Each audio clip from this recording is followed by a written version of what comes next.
So this should be a pretty short video. I have my new key switches in for this Logitech. I recently desoldered these, one of these off of the keyboard, and I need to replace it. So I've actually purchased new keys. I was able to get them off of eBay. Seller out of China had them. I forget what it was. It was like $8 for 4 or something like that, which I thought was a pretty good price.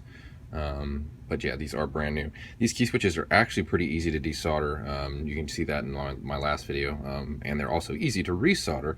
As you can see, the switch has only 2 prongs on the bottom right here, and they just need to go through their respective holes in the board. These are all mounted the same, so on these keys, the bottom right corner leg should be the closest to the bottom right corner.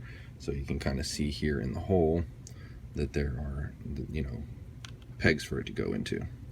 These keys actually lock in pretty good, so once you know you have your key in the correct position, just snap it in, and then you can go to the other side and solder it. You can see the legs sticking through right here and right here, and you can see how it's supposed to be soldered. There's another key switch that's already soldered, so you can see I've removed this one. All I got to do is put a little bit of flux on there and use some solder, and it'll be done. So we'll do that real quick. Set this down here, and I'll try to zoom in on it to let you see what I've got going on.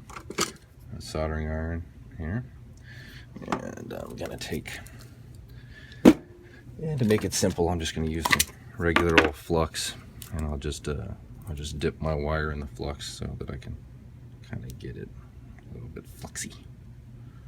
Long story short, this is actually a rosin core soldering wire, so it's got its own flux in it. It's not 100% necessary to use other flux, but you simply just blow some solder onto it.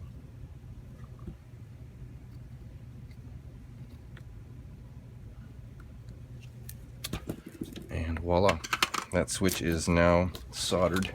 I'm actually going to take a little bit of alcohol on a cloth because some of that stuff can be kind of corrosive. So we'll just go ahead and clean off the excess flux right now just to make it a nice pretty solder job.